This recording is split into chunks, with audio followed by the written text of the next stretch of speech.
AbaVips muraho murashaka kumenya ibyanditse kuri kino gipapuro. Ibi ni ibintu ugomba kureba mbere yo kugura inzu. Ndaza kubabwira amabanga yose ibintu ugomba kumenya mbere yo kugura inzu hano muri Amerika cyangwa muri Canada, ndetse na bimwe ugomba kubanza kureba muri inspection kugira ngo umenye niba uguze inzu nziza. Let's go.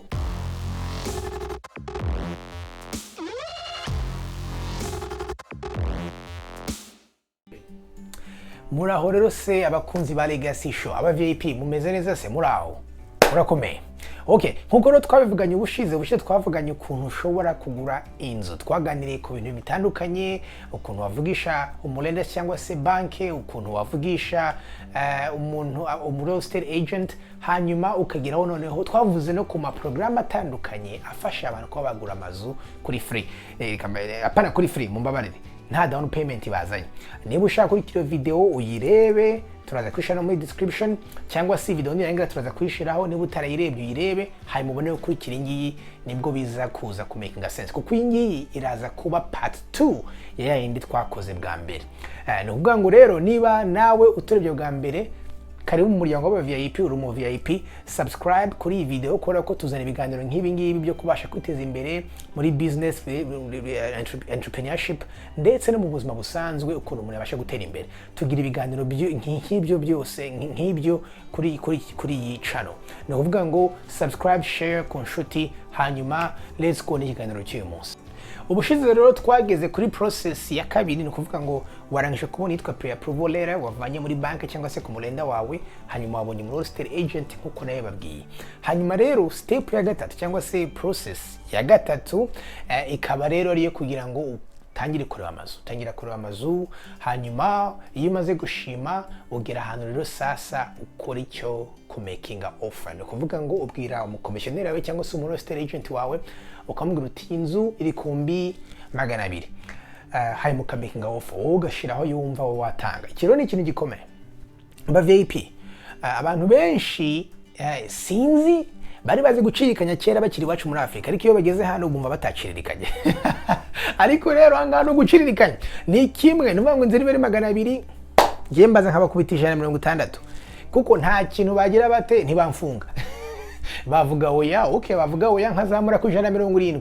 So iki nicyo kintu cyambere gikomeye. Nuvuga ngo mbere yuko uvuga ati inzira kuri 200, nawe ukavuga ngo 199 cyangwa 195, ibyo ntabwo ari byo. Ujye usaba cyambere umukomisiyoneri wawe cyangwa se real estate agent, ujye umusaba sales history y'iyo nzu. Ni ukuvuga ngo uko uyifite ubu ngubu yayiguze n'umwaka yayiguzemo. Hanyuma icya kabiri urebe median, uko inzu zigura muri ako gace kawe, hanyuma urebe naho market igeze. Ibyo bintu bitatu rero bituma ubasha gutanga offer nziza, kuko abantu bose bashira inzu hanze ku 200, 300, ariko mu by'ukuri ngewe iri cyane nta nzu nimwe ndagura ntagabanije nk'ibihumbi nka 20. So nuvuga ngo icyo rero ni ikintu cyo gukora mu making offer, mwabanje gukora ibyo bintu hanyuma kandi muciririkanye.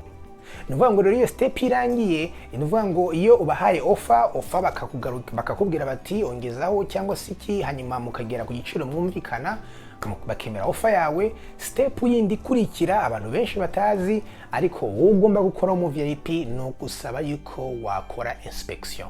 Urabwira utuke ubwo rero iyo mumaze kwemera offer yawe, mujya mu kintu cyitwa contract. Ubugiye under contract, nuvuga ngo ubugiye muri contract yuko iyo nzu ugomba kuyigura.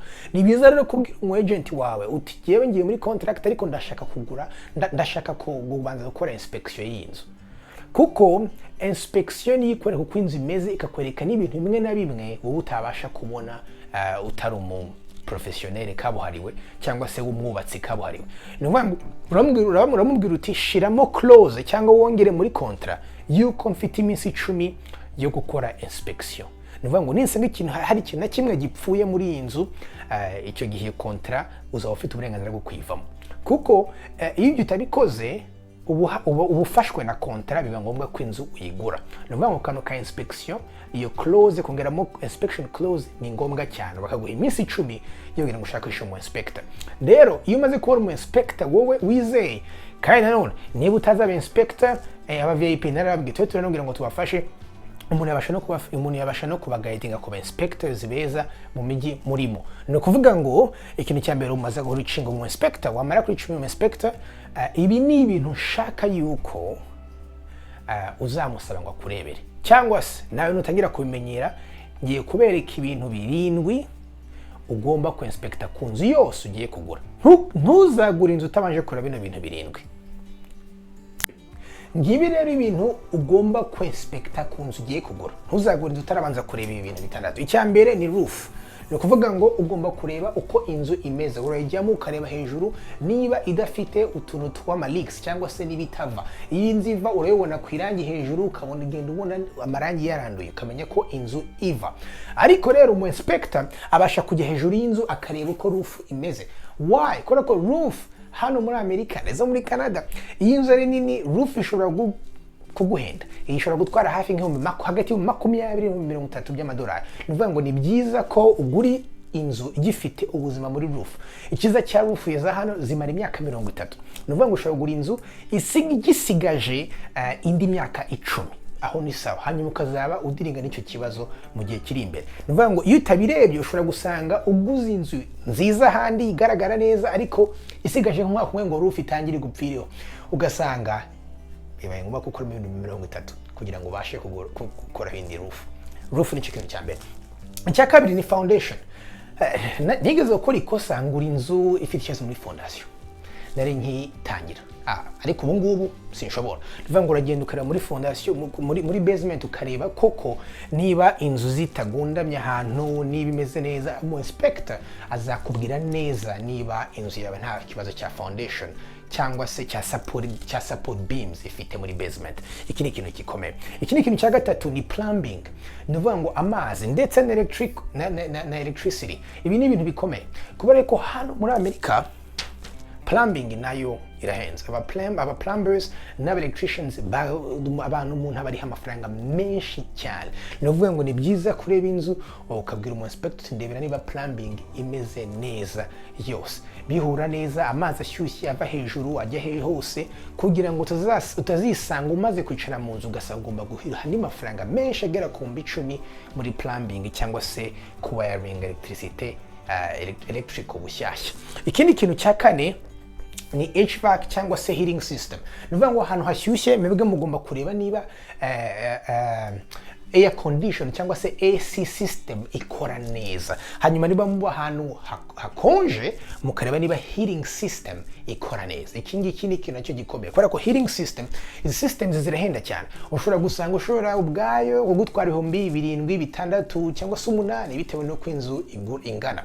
Kandi ikintu nacyo cy'ikibazo nuko ushobora kugura inzu ubona iri nziza hose neza rero ugasanga izi system zirashaje, zitangiye kugera ahantu zisaza. Kubera ko izi system zishobora kumara hagati y'imyaka 15 na 20 cyangwa se bitewe no kuzikoresha ndetse na kalite y'izo uguze. Niyo mpamvu ari byiza cyane kugura inzu igisigaje umusosi muri za heating system.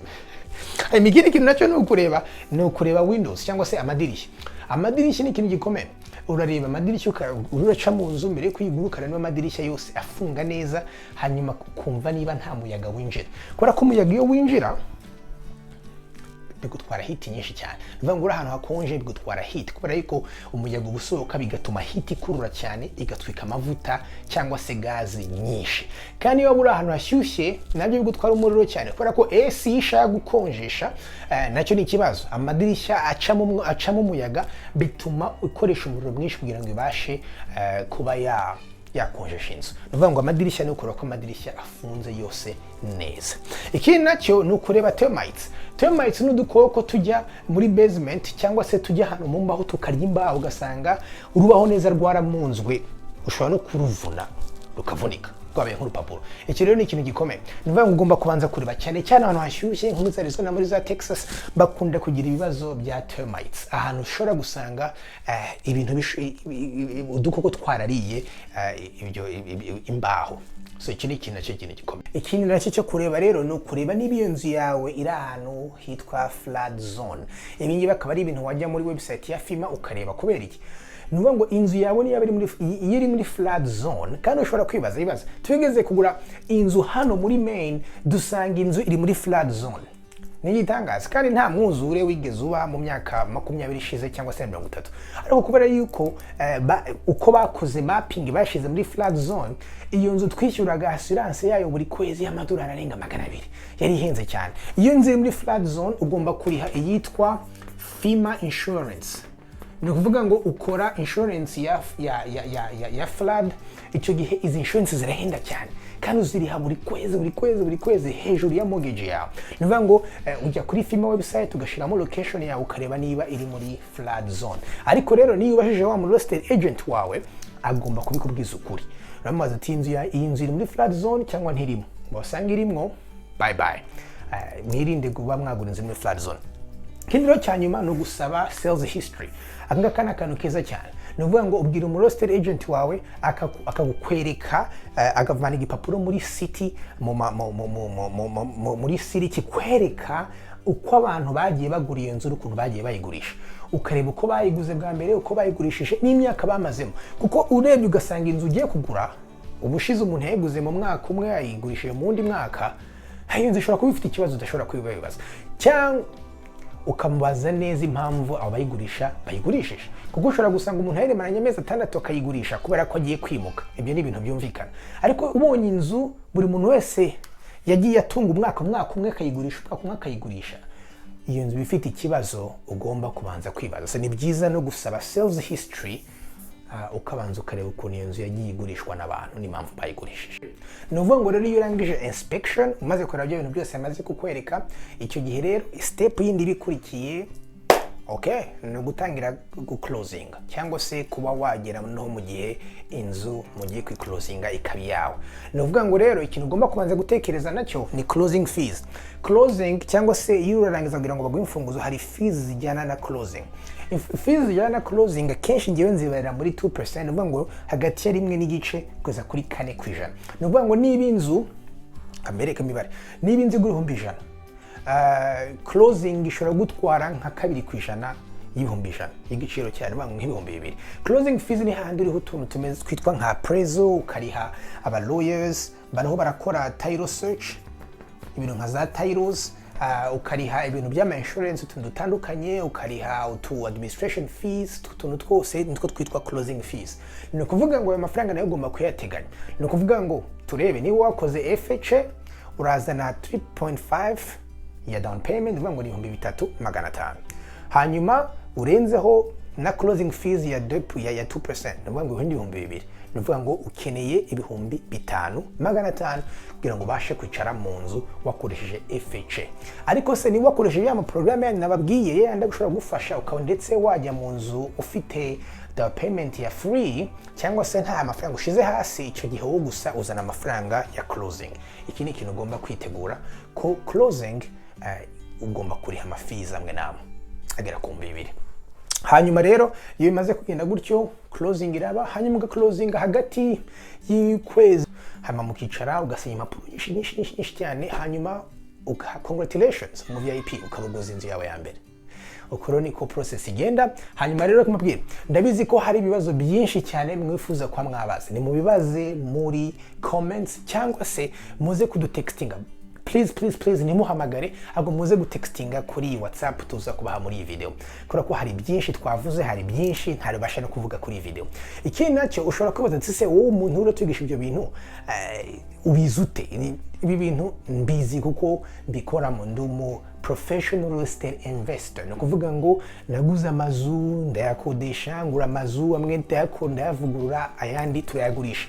Ibi ni ibintu menyereye nkora. No kuvuga ngo ibintu byinshi nababwiye uyu munsi nubwo njye nagiye nkura mu makosa nagiye nkora, ngira ngo mebe gwa VIP mudahura nayo. No kuvuga ngo rero ibibazo byose mutubwire, hanyuma kandi ikibazo cyose muzagira cyangwa si ikindi kiganiro mwumva mushaka kuzabona kijyanye n'izi topics, muzacyandi muzabitwandikire, hanyuma topic muzahurizaho muri benshi. Niba ari ama loan programs nababwiye, niba ari ama assistance programs down payment nababwiye, topics yose mushaka muzayitubwire, hanyuma nzayikoraho ikiganiro kirambuye kuri. Ni kuvuga ngo rero naho gutaha. God bless. Share, subscribe, una liking iyi video. Ujye mu VIP liking, aba VIP bose bara liking.